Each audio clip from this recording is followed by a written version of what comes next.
Hey guys, thank you so much for watching today. I'm working in the chicken run, cleaning it out. I keep a lot of like branches that fall down. I bring them to the chicken, branches that we cut down. Hello. I bring them in here because the chickens like to climb on them. It adds a little bit of dynamic to their run, a little bit of interest. It doesn't last for long, like the interest, but I do like to have stuff in here for them, trying to make it as fun as possible for them. So today I'm cleaning out all of the old stuff. I'm going to kind of, I don't know, rearrange their coop a little bit and get the run prepared for this upcoming winter. I want it to be clean. I want to have like, I know I've got some branches in the back for like some new sort of setup things. I don't know if I'll get that put in today, but like basically I just want to clear out all the old stuff. I washed their waterer and I'm going to reposition where I keep their food. So let's do a look around. I've already started working, but let me show you what their run looks like. So there's the door. This is where we come into the run. Their second water is out there. I'm only going to be using one water right now. Over the summer I was using two, but it got kind of hard to keep up with both of them because when sun hits these plastic containers, the water starts to get murky and grow bacteria and things. So you've got to keep them clean very often. So the other water is out there. It's got the blue lid and it's clean. It's ready to come back in. But I want to clean the rest of their coop out, or run out first. Their coop already got cleaned recently, but so here is what I've started doing. These branches here were in the back and I've been cutting them down. We're going to move them to the back of our yard outside of our fence. And then we've got stumps in here that I've brought in over the years, and I like to add big logs in for them to stand on. They like that. Here's their roosting bar that I built, I think it was last year or the year before. And then they've got their little play toy, which they don't even touch. And then they've got their oyster shell that they use, that the hens use to strengthen their eggs. So they'll come to that automatically when they need extra calcium. We've got logs. We've got this old ladder. The bigger chickens don't really use it. The smaller ones, the silkies and the Sarama, use it.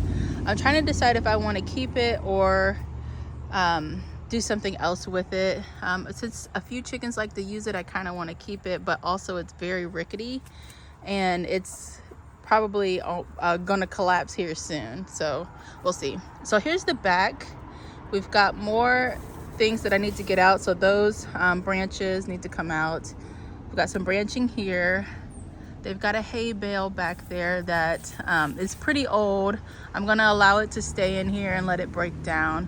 As long as you keep the hay bales dry, they don't really cause a problem, but when the hay gets wet and nasty, it can get funky. But that's kind of the thing with all chicken bedding. If it gets wet, like it's over. It's gonna mold, it's gonna stink. So you wanna be kind of cognizant of what you use in your chicken run. Me, I prefer to use mulch because mulch is well draining and it doesn't mold up like some other beddings that you can use. So mulch for me is good. Keeping a hay bale at this back end is good because this back end is always covered and protected from the rain. So this bale can break down naturally and it does not cause any extra smells in here. They have a mirror over there that they can look into. Sometimes I catch them looking in it, but not really. They kind of just bypass it. They have nice view back there, like of the garden. I know they probably wish they could be out there, and I feel bad, but they would destroy all of that. Like all of that would cease to exist. So they have to look from behind their fencing. Here's where I put their food and water on, and I don't really like this system. It's a paver with 2 cinder blocks under it. They dig under this so much that it's like one end is not even touching the ground right there. So I've got to move that today and put it back on level ground. But because there's so much space up there, they get up there, they poop up there, and I don't really like that. They spill water up there. What else? It's kind of like, it's nice to have a platform, but also they're like, they get it so messy, it gets wet, and depending if I've put the cover on or not, you know, when it's raining, sometimes it does get wet there and it just gets a nasty mess. But if I leave their food and water closer to the ground, then they get dirt in it faster. It's a constant like cleaning battle with the chicken feed in here. Now I could get a hanging feeder, and I would love to do that. I just have not gotten to that point where I'm researching the hanging feeders, because I have, the way this wiring is set up, it would have to hang on something. So I would either have to hang it up here and then possibly have like chains to get it lower, because I have small chickens. May there is very small, and if I hang a tall feeder or a high feeder, she's not going to be able to get up there. So I got to think about that. I have a silky also who is pretty small, and then my silky rooster there, he isn't as tall as the other birds. And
shut the door.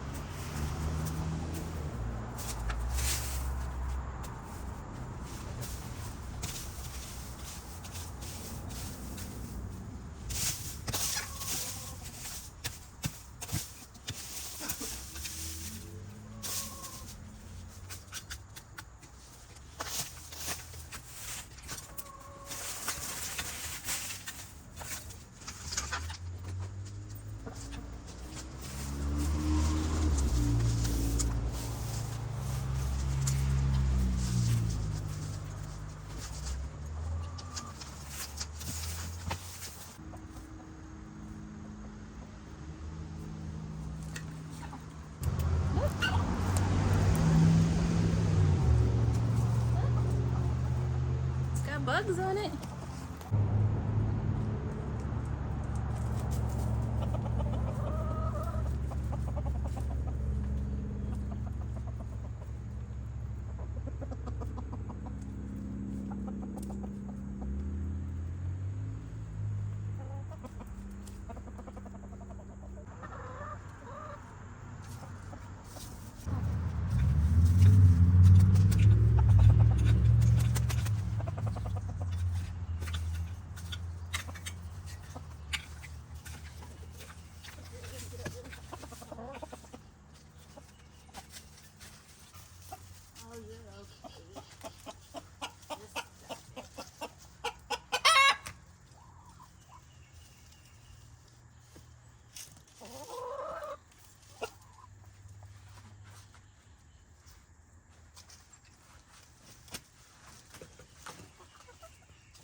So I'm done rearranging and clearing out, and I want to say organizing, but we're done with their home makeover for now. I do want to get more things where they can get up higher and low, and I would love another roosting bar like this for them that can be in the back area.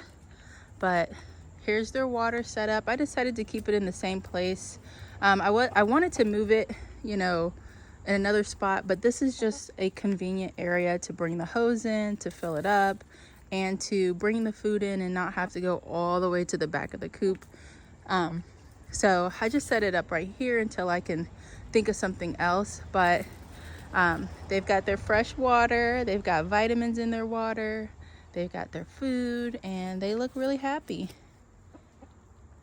I don't know if you've noticed, but they are molting right now. So we've got tons of feathers all over the run, and the girls are looking pretty raggly right now.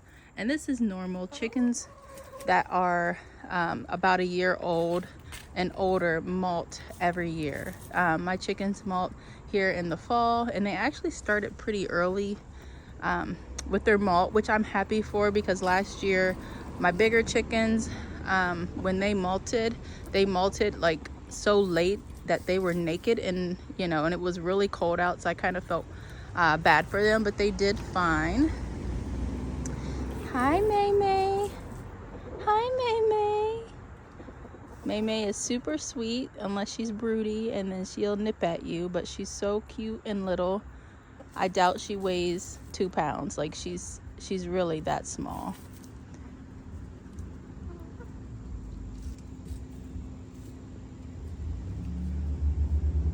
One day I would love to have a property where I can allow my chickens to free range, but where I live right now, we're on busy roads.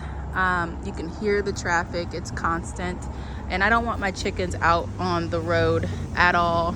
And also I love to garden so heavily, and I don't want chickens, you know, tearing up my garden. So if at some point when I get some land, I would love to have a space large enough where the chickens can roam and not destroy every garden bed that I have, which is what chickens do. They love to scratch and forage and eat bugs, and they're constantly looking for bugs, and they love soft places to lay. So if you've got soft garden soil, they're gonna get in there, they're gonna take a dirt bath, and they're gonna take a nap in there.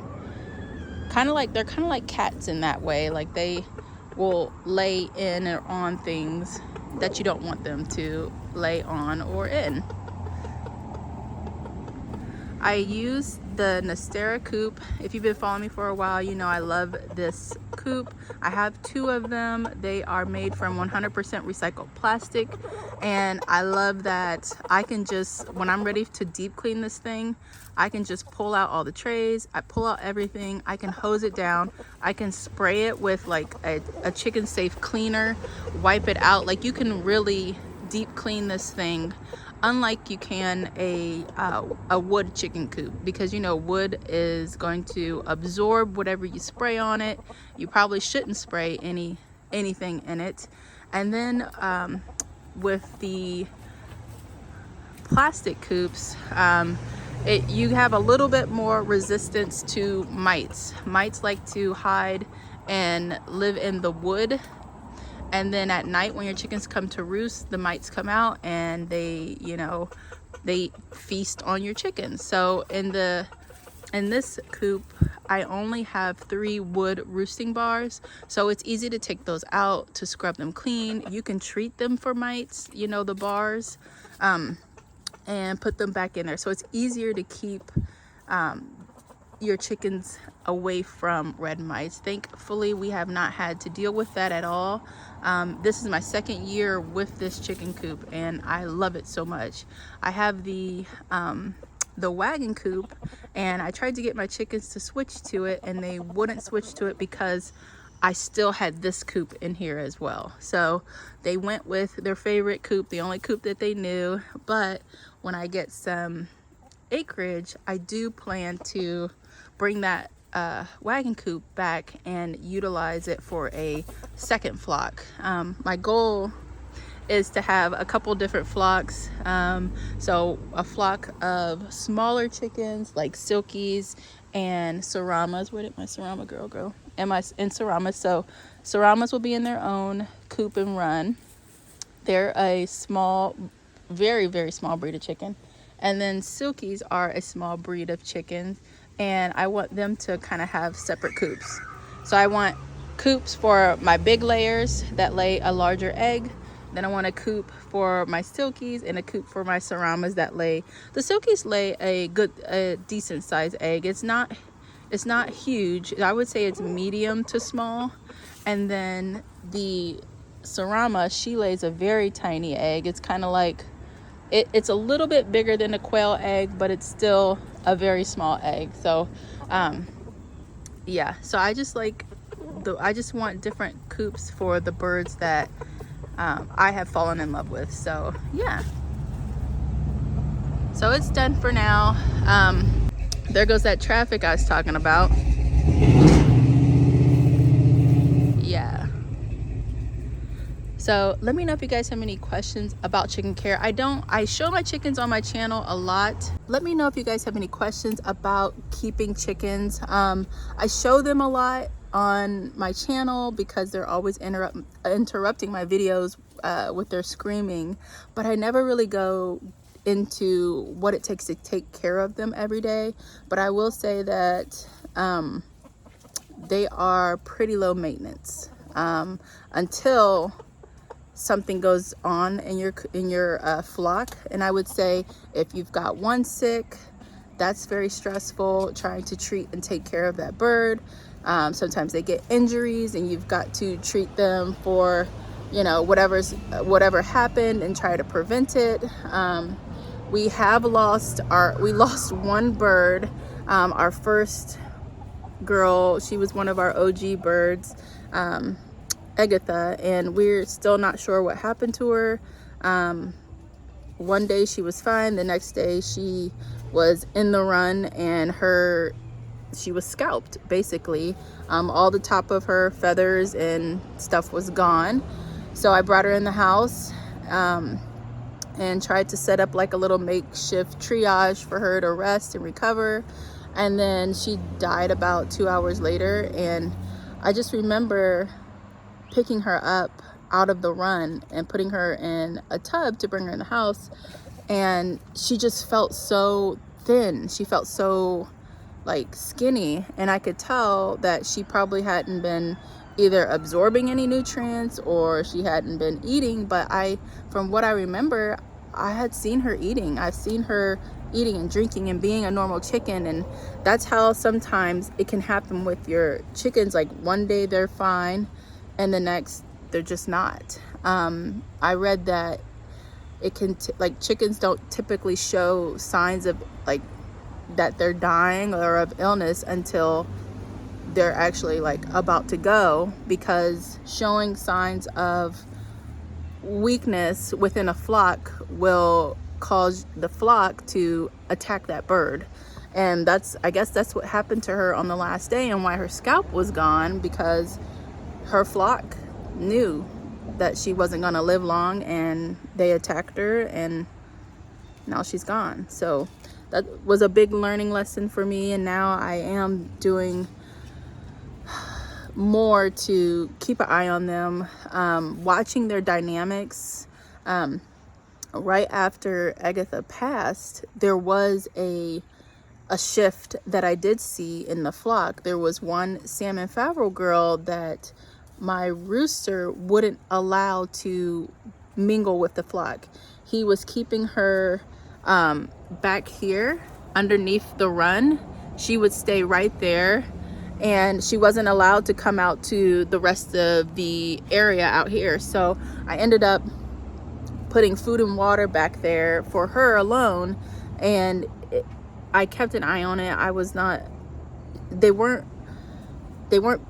beating her up, but he just wouldn't allow her with them. But thankfully, after a few days, she was mingled back in with the flock, and there hasn't been any issues since. But I did, after that whole situation, I was like, okay, what have I stopped doing? What do I need to do just to make their lives like easier for them to be healthy, easier for them to all get along, and what entertainment am I providing? And I lost kind of, I had slacked on that because I was preoccupied with other things, and now I'm back on my mission. I'm starting to add more vitamins back to their water, which I had stopped doing. Their food, I do feed them what I think is a decent food, and then I always add herbs and other things to their food. I feed them Nutrina, and then I add like split peas, herbs that I have from the garden that I dried. They get fresh herbs and dried herbs, and then they've got like the extra things that they need. So they've got their oyster shells for the hens, and then they get snacks all the time. So like by snacks I mean they'll get like a cabbage each week to munch on. They'll get garden scraps, kitchen scraps. They get their chicken scratch, which I'll buy a basic bag of chicken scratch, and then I'll add extra things to it as well to make it even more nutritious for them.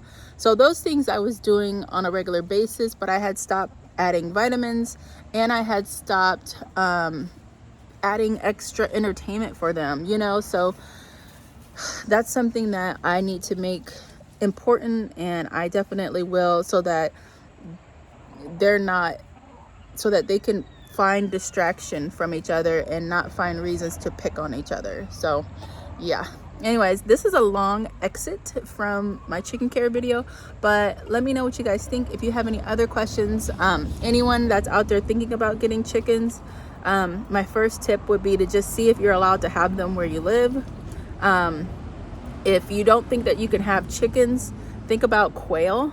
Quail are much smaller, require much smaller space. They are quiet, and you could potentially keep them in your home, you know, if you don't want to take up the space to have chickens in your garden.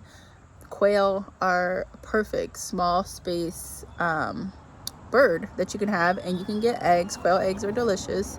And you know, there's a person on TikTok that actually like has quail inside of her house, and they're her, you know, they're her house pets. So there's a lot of options for you, but I would definitely check to make sure that in your area you're allowed to have them, because the worst thing that you can do is bring them into your home and your space and then get fined or be told that they need to go, or you're going to be get a fine from the city. So just double check that first.